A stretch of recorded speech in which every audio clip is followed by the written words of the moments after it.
sobre el versículo en 2 Corintios que dice: bástate mi gracia. Bástate mi gracia. Y decimos, pues, ¿y cómo me basta tu gracia? Quiero que leamos 2 Corintios 12:9.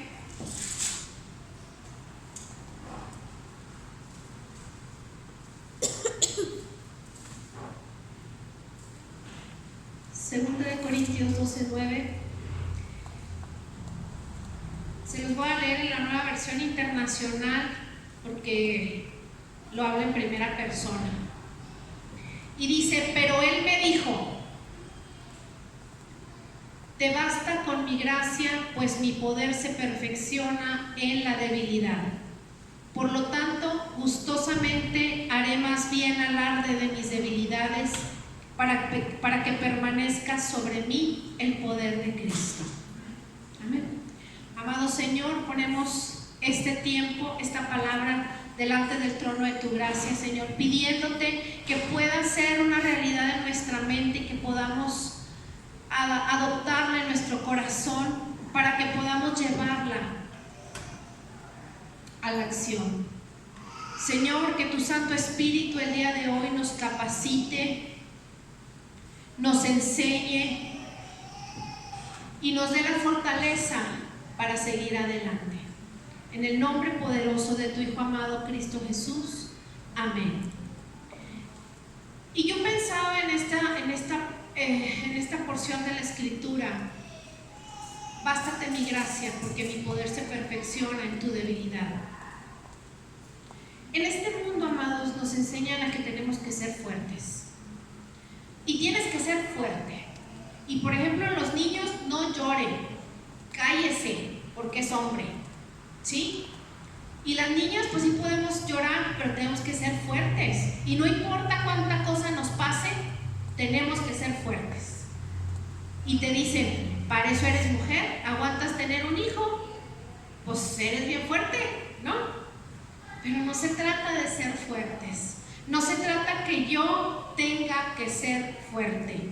Aquí dice Pablo, y Pablo era Pablo. Pablo aparte era grandote y guapo, dice la Escritura. Y Pablo dice que Jesús le dijo que se bastara su gracia, porque en su debilidad Él se perfeccionaba. Entonces, ¿nosotros qué podemos esperar? Tenemos que aprender a ver nuestras debilidades, porque nuestras debilidades van a hacer que Él sea más grande en nosotros. Y aunque este mundo te diga y te exija que tienes que ser fuerte, el Señor solamente te dice: sé valiente, esfuérzate y sé valiente. Una y otra vez: esfuérzate y sé valiente, esfuérzate y sé valiente, porque mi poder se perfecciona en tu debilidad. ¿Y cuántos de aquí sabemos cuáles son nuestras debilidades? ¿Alguien sabe cuáles son sus debilidades?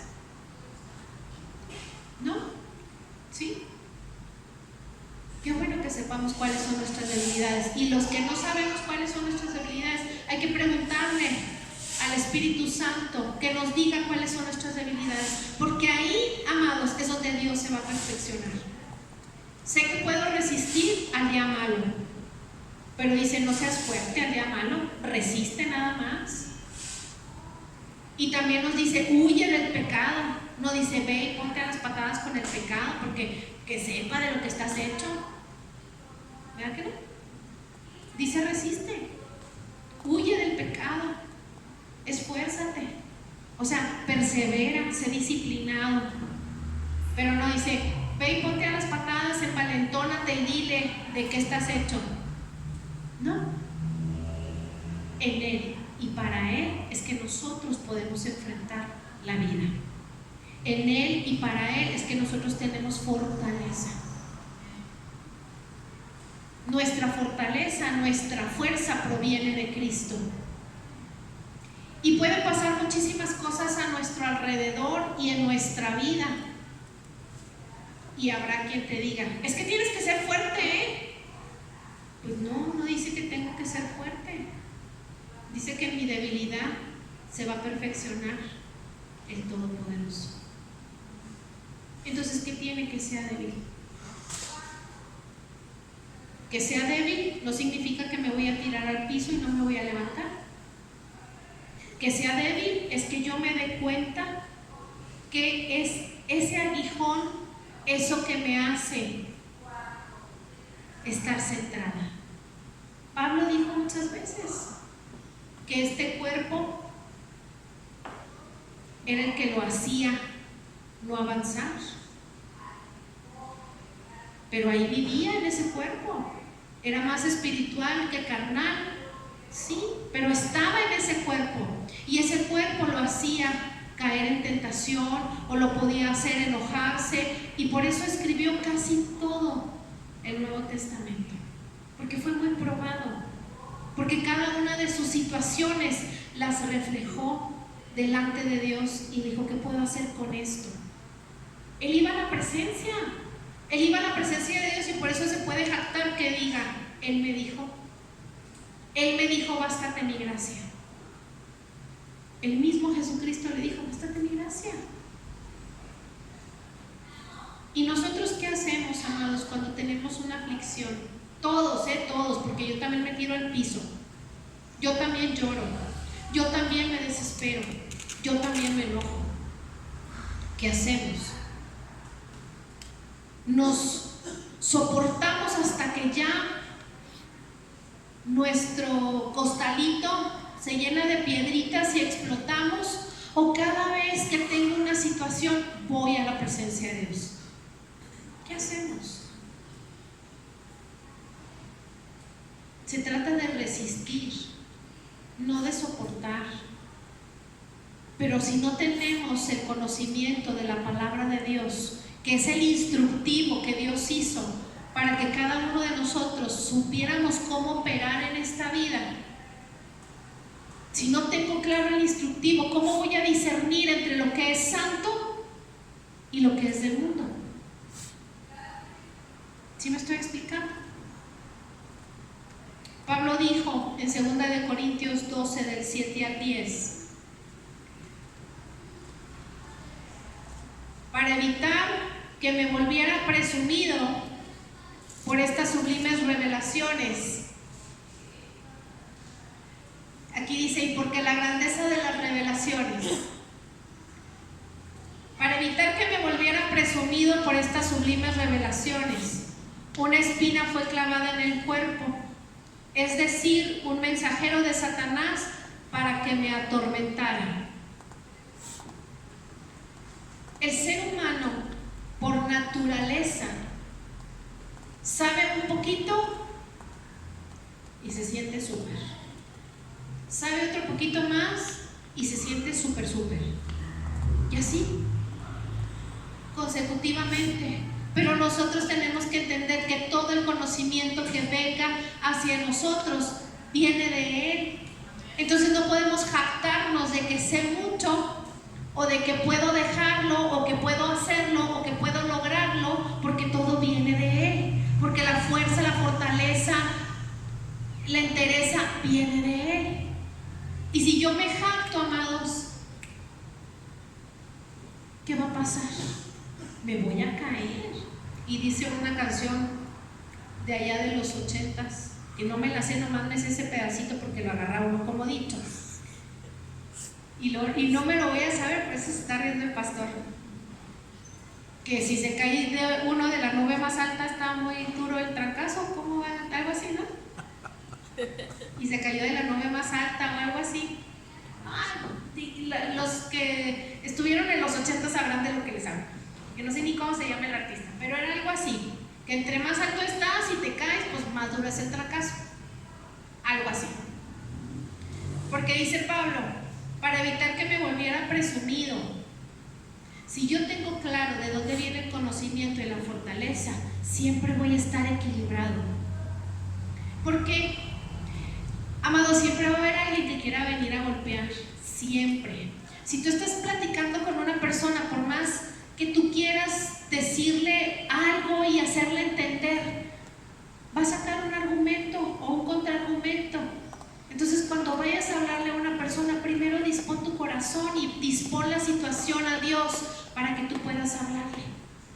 Incluso si vas a llevarle un proyecto a tu jefe o vas a ponerle una queja a tu jefe, óralo antes. Señor, dame gracia delante de mi jefe, dame gracia delante de los compañeros, de las compañeras, para que cuando yo exponga esta situación sea aceptada. Padre, dame gracia delante de mis maestros, delante de mis alumnos, delante de mis colaboradores.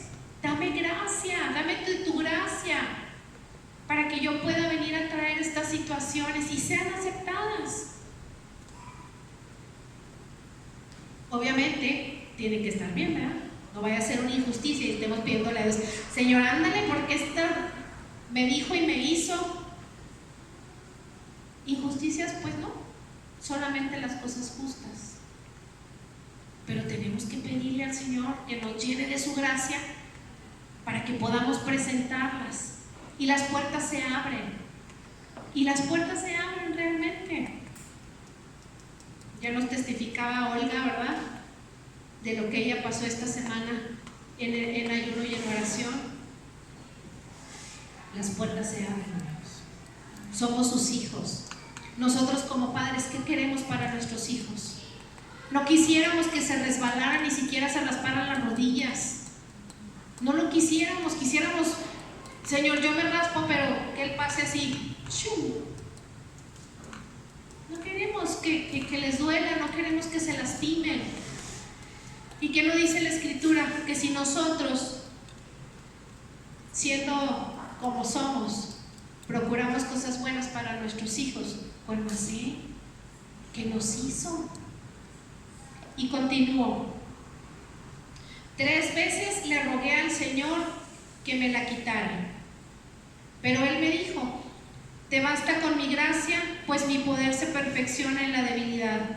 Por lo tanto, gustosamente haré más bien alarde de mis debilidades, para que permanezca sobre mí el poder de Cristo. Por eso me regocijo en debilidades, insultos, privaciones, persecuciones y dificultades que sufro por Cristo, porque cuando soy débil, entonces soy fuerte. Y voy a hablarle de unos puntos específicos que Pablo describió, porque esa fue una estrategia que Dios le dio para ser victoriosos. Y el día de hoy, ¿quién quiere estrategias para ser victoriosos? Amén. Amén. Yo quiero unas cuantas. Pero cuando nosotros queremos las estrategias de Dios, también existe un compromiso. El primer compromiso, es creer que esa estrategia va a traer victoria a mi vida. Este asunto, amados, se trata de creerle a Dios. Puedo creer en Dios, pero creerle a Dios es otra cosa. Es totalmente diferente. Y Pablo describió su estrategia para ser victorioso y enumeró los siguientes pasos que les voy a platicar. Número 1, Pablo confesó que tenía un grave problema del cual no era liberado. Ahí dice la Escritura, ¿verdad? 3 veces le dije a Dios y no me lo quitó. Como Paquita. ¿Cómo? Como Paquita. Como Paquita la del barrio, 3 veces y no me lo quitó.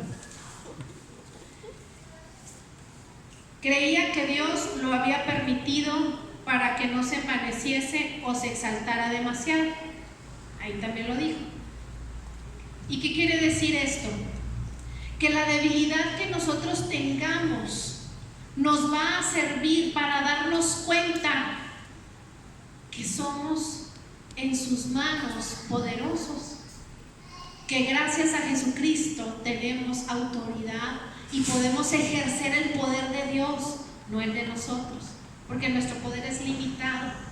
Y si hemos podido hacer cosas, hasta este momento hemos podido hacer cosas importantes y maravillosas en nuestras vidas, ahora con Cristo, amados, muchísimas más adelante, muchísimas más arriba y hasta 1000 generaciones.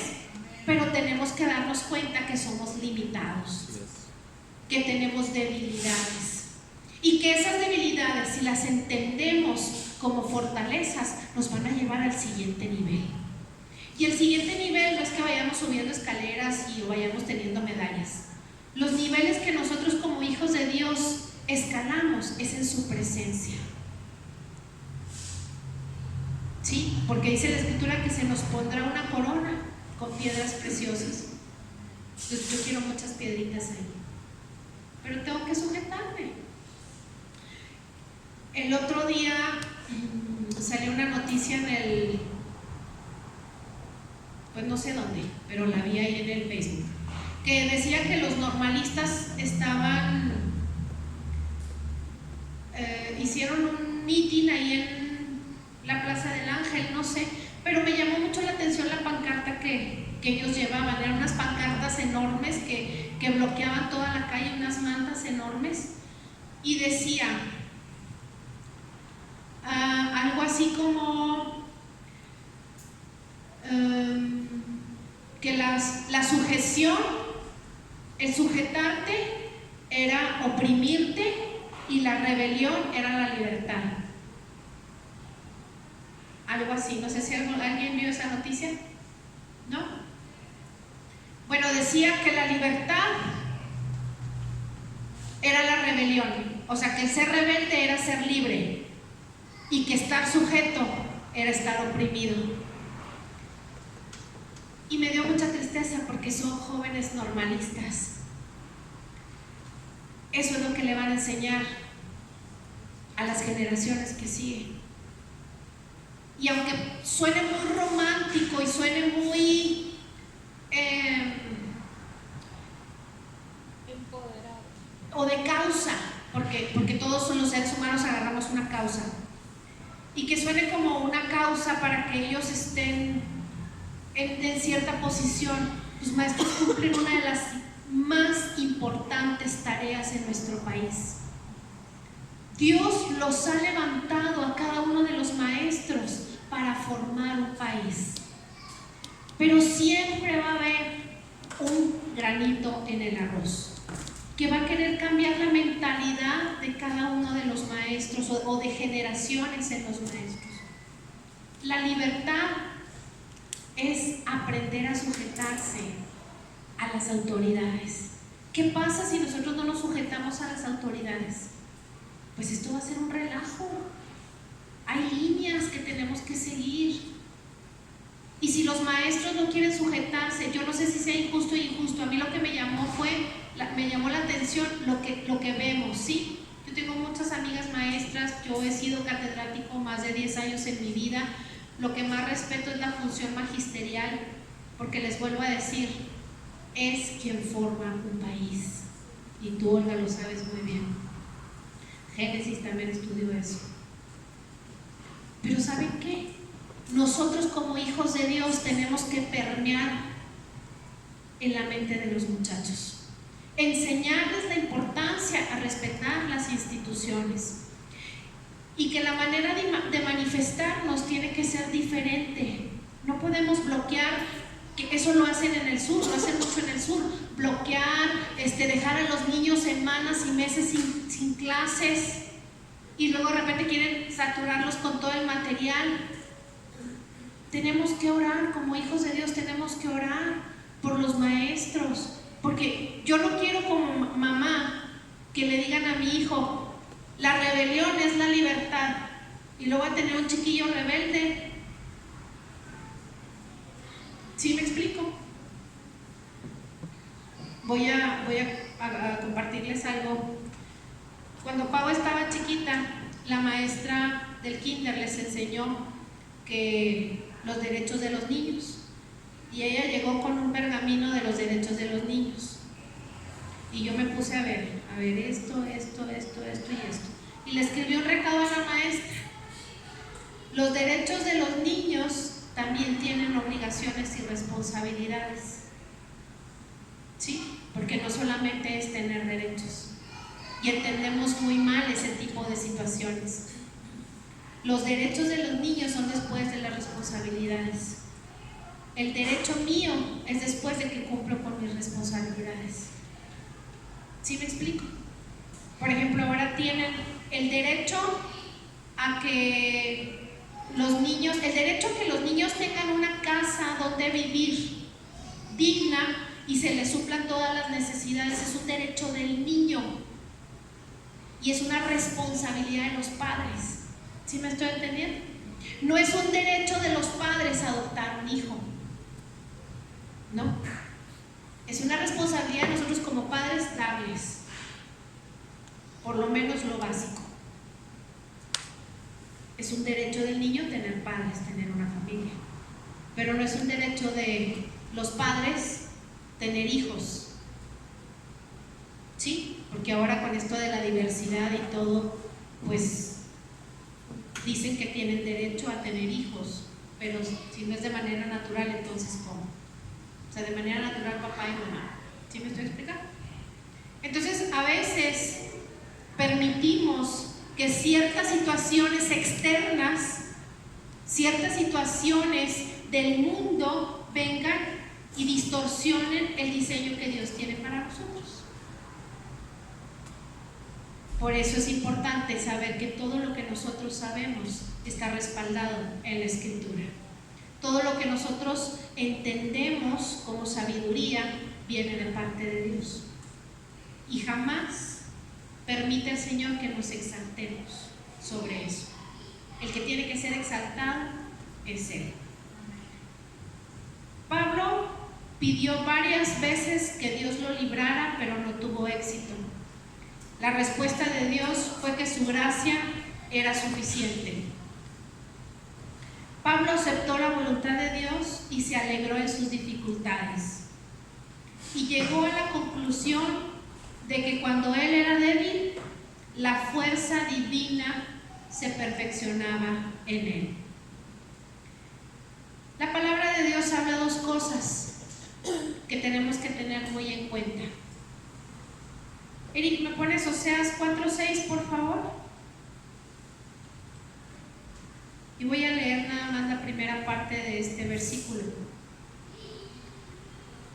Pues por falta de conocimiento, mi pueblo ha sido destruido.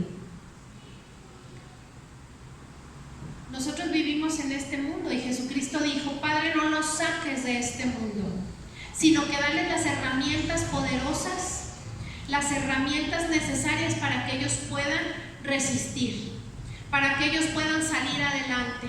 Pero no los saques de este mundo. Por eso permanecemos en este mundo, por eso tenemos las aflicciones de este mundo, pero no tenemos el conocimiento de este mundo. El conocimiento de Dios es el que impera en nuestro espíritu y es el que nos hace llevar a cabo las acciones buenas o malas. El discernimiento nos lo da la palabra de Dios. Si conozco la palabra de Dios, eso me va a dar discernimiento, me va a dar la diferencia, voy a poder saber la diferencia entre lo bueno, lo santo y lo del mundo o lo común. ¿Sí? No te duermas ya. Y dice: puesto que rechazaste el conocimiento, yo también te rechazo como mi sacerdote. Ya que te olvidaste de la ley de tu Dios, yo también me olvidaré de tus hijos. Cosa dura, cosa tremenda es caer en las manos de un Dios vivo. Hagamos lo que tenemos que hacer. Hagamos lo que Él nos pide que hagamos. Entregarle nuestro corazón, entender su revelación, hacer lo correcto delante de Él. Porque Él realmente es un Dios amoroso. Dios no castiga. Dios no castiga. ¿Qué es lo que sucede cuando nosotros tenemos dificultades? Cuando nosotros pasamos dificultades, ahorita les platicaba que es para que nosotros podamos crecer, para que la estatura del varón perfecto, que es Jesús, crezca en nosotros, para que Él pueda glorificarse en nosotros. Pero si dice que tengas disciplina, si el Señor te insta a que leas la palabra de Dios, no solamente cuando vienes el domingo, porque si vienes el domingo y nada más lees la palabra de Dios el domingo, ¿qué va a pasar? No vas a entender muchas cosas.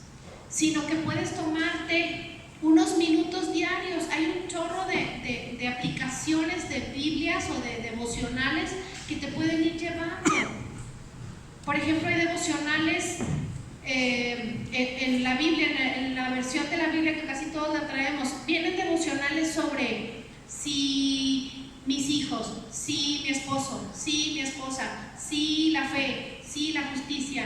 O sea, vienen devocionales de cada cosa. La Biblia trata de cada situación en nuestra vida. No creas que la situación por la que pasas tú es única.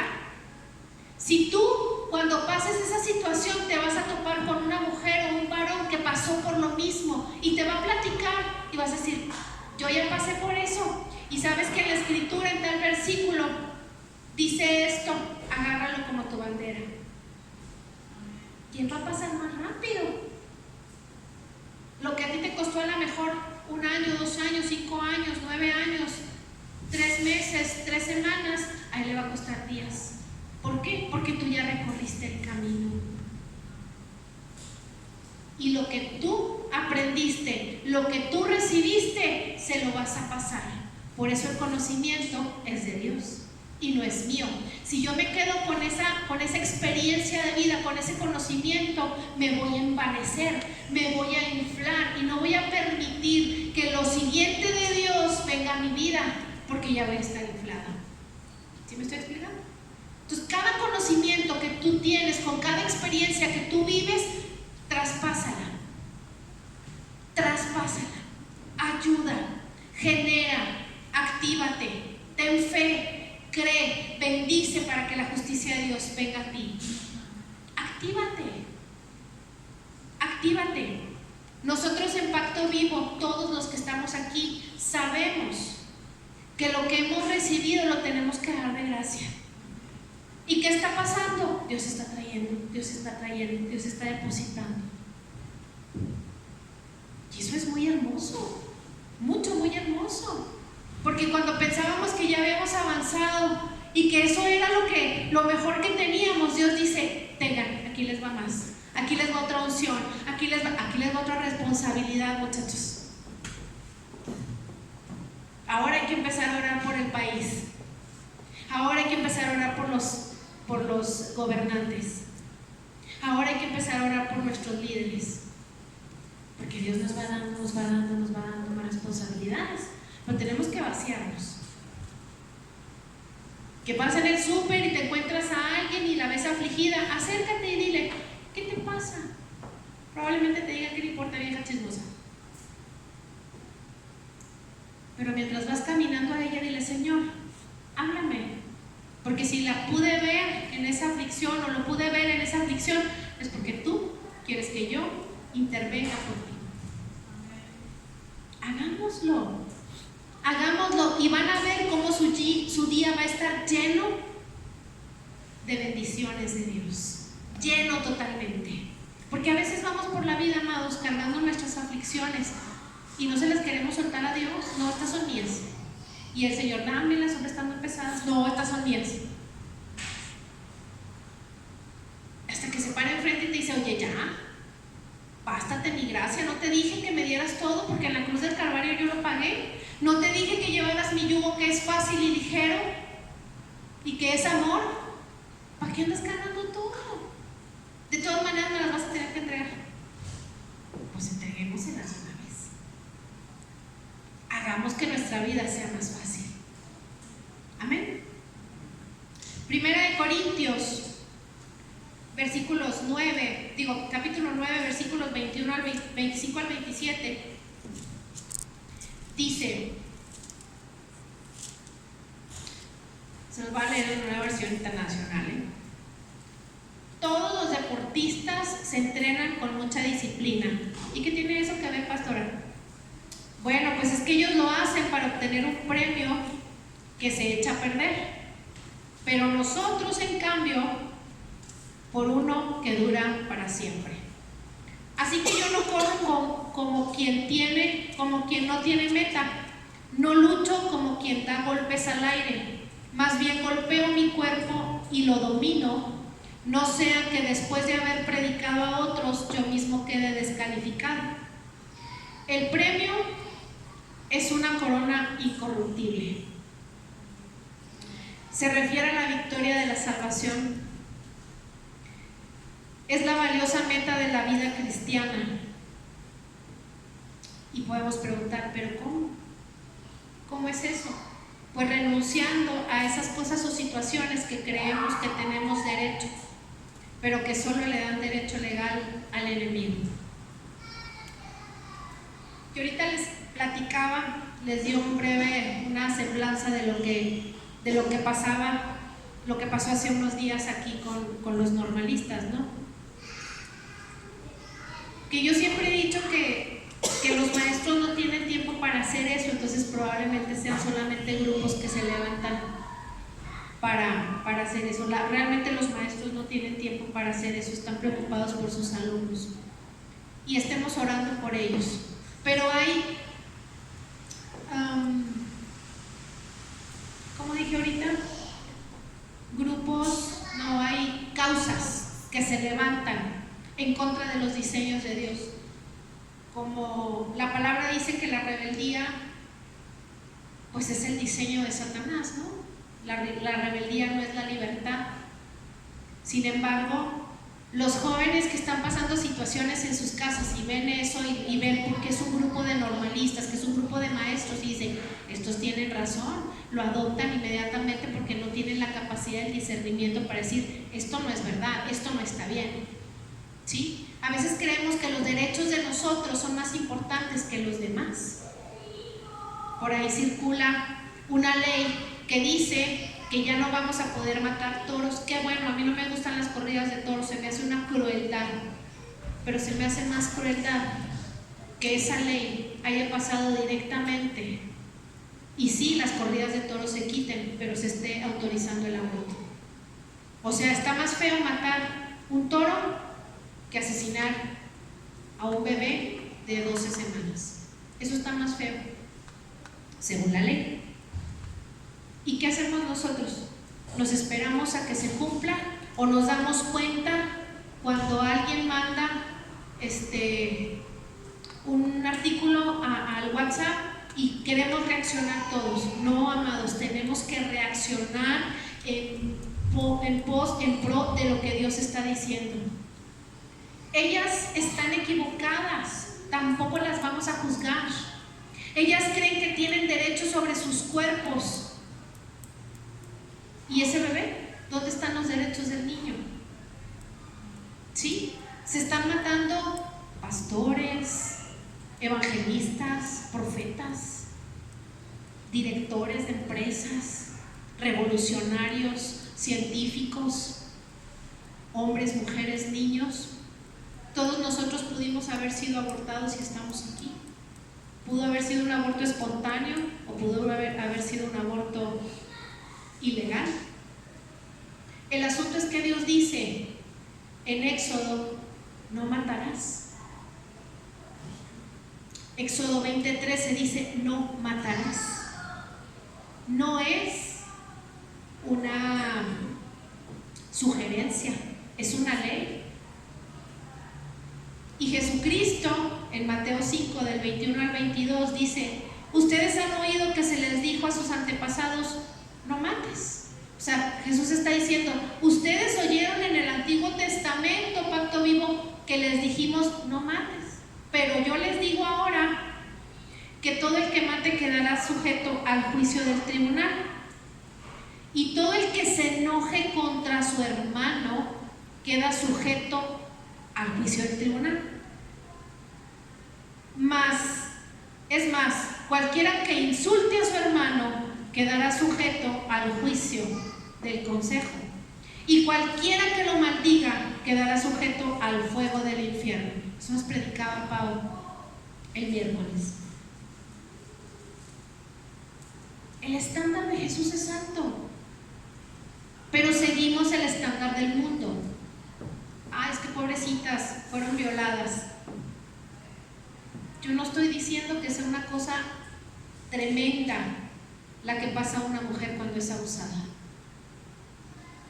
Lo sé perfectamente. Sé que vive una mujer que ha sido abusada. Lo sé. Y es una cosa tremenda. Pero también te puedo decir que gracias a Cristo puedes tener una vida sana aquí y aquí. Gracias a Cristo. Entonces, ¿qué tenemos que hacer? Tenemos que estar orando constantemente por esas mujeres que han sido, que les ha sido arrebatada su vida. Y tenemos que estar orando por los bebés no natos todavía.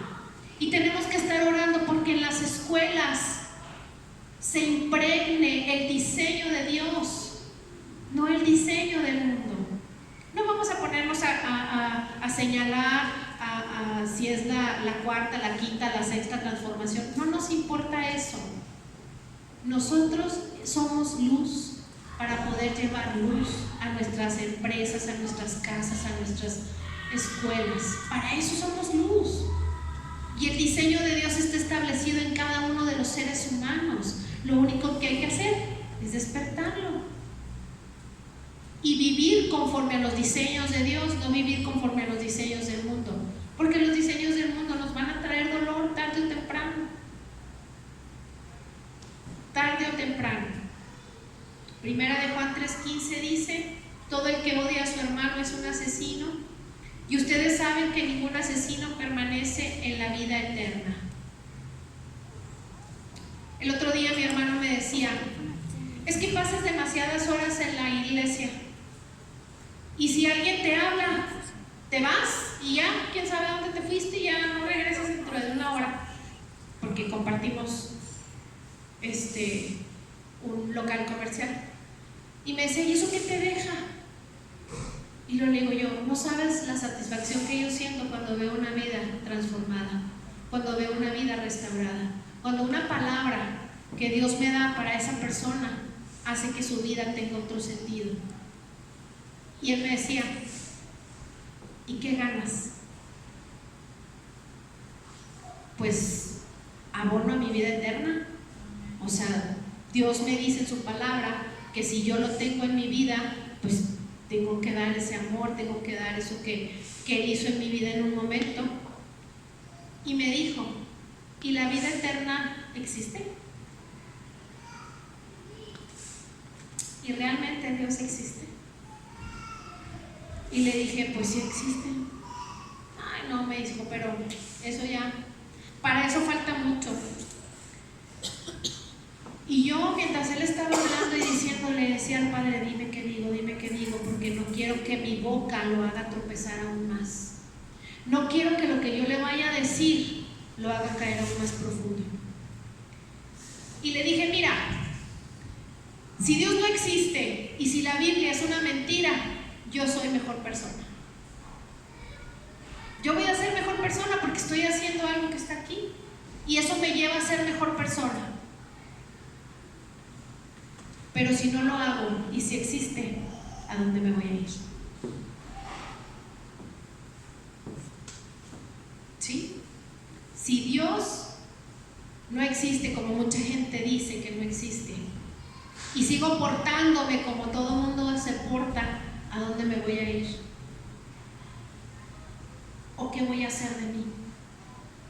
Pero si Dios existe y yo hago lo que Él me manda hacer, voy a ser una mejor persona. Me conviene, me ayuda, me abona, tengo tranquilidad, puedo dormir en la noche. Las preocupaciones se las voy a dar a Dios, y Él me va a perdonar si yo he sido negligente y si yo pido perdón realmente arrepentida. Dios me va a perdonar. Y no se trata de estar pidiendo perdón cada 5 minutos por el mismo pecado, no. Se trata que yo entienda que Él me va a perdonar si yo dejo de hacerlo. Como los papás con los hijos. El hijo se roba el carro y va y lo choca, y viene llorando y arrepentido, y le dice el papá: ya no lo vuelvas a hacer y te perdono, y lo perdona. Sale el carro del taller, lo vuelve a agarrar y lo vuelve a chocar. Entonces no hubo un arrepentimiento genuino la primera vez. Dios también conoce nuestro corazón, y Él sabe cuando nos arrepentimos realmente. Entonces arrepintámonos, dejemos que las situaciones, las pruebas y las aflicciones que pasamos no son porque Dios nos esté castigando, amados, sino para poder perfeccionarnos. Amén. Lo que Él da, amados, basta siempre para vivir bien, para vivir muy bien, tanto emocional como físicamente. Lo que Él da basta para trabajar, para servir, para vivir muy bien. Mientras nosotros nos acerquemos a Cristo, Cristo mismo nos concede su fortaleza, su disciplina. Mientras más nos acerquemos a Cristo, Él más nos da de lo que Él es. Y nosotros podemos seguir adelante. Analízalo. Analízalo. Y yo te invito a reflexionar.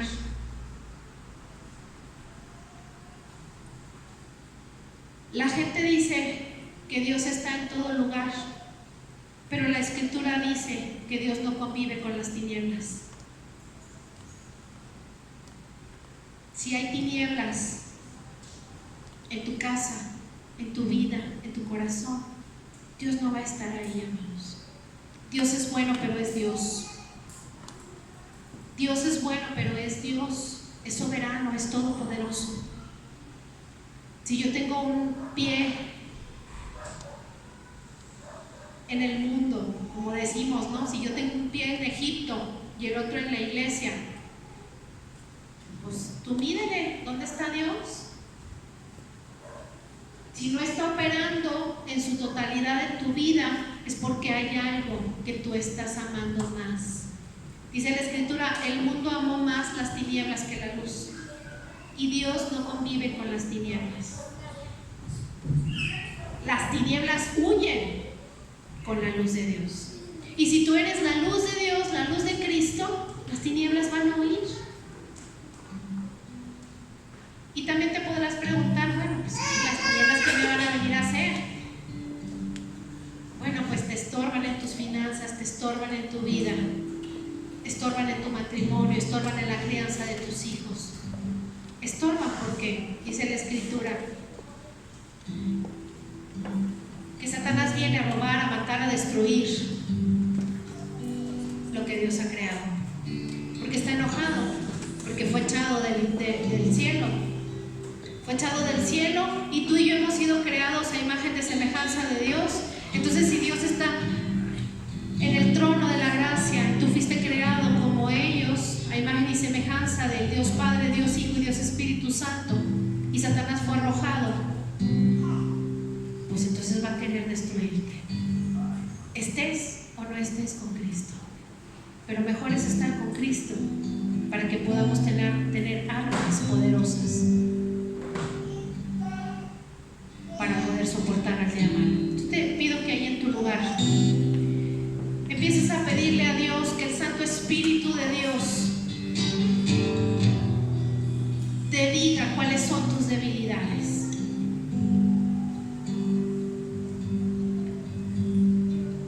¿Cuáles son tus debilidades, amado? ¿Cuáles son tus anhelos? ¿Tus anhelos van de acuerdo a lo que Dios establece? Amados, a veces pensamos que nuestras decisiones no dañan a nadie. A veces pensamos que lo que hacemos o dejamos de hacer no daña a nadie. Es mi vida, es mi cuerpo. A veces pensamos que no afectamos a las demás personas con lo que estamos viviendo. Pero sabes, cualquier decisión que tomemos impacta alrededor, impacta generacionalmente. Yo te invito esta mañana que pongas esos anhelos ahí delante del trono de la gracia. Que Dios Padre